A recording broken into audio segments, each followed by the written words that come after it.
ဆိုင်ရှင်လောင်းလဲထွဲရအောင်ဖိတ်ကြားထားတဲ့လက်ရည်များနဲ့မြင်းများလဲရောက်လာပါပြီကိုကာလာသားများနဲ့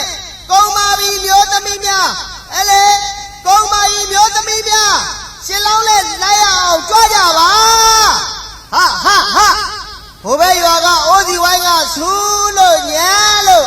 တို့ရွာကပြောဝဲတာပဲမူးလဲနေကြတာတော့ကွာဟဲ့ရှင်လောင်းလဲထွက်ရအောင်လားဟာ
Pura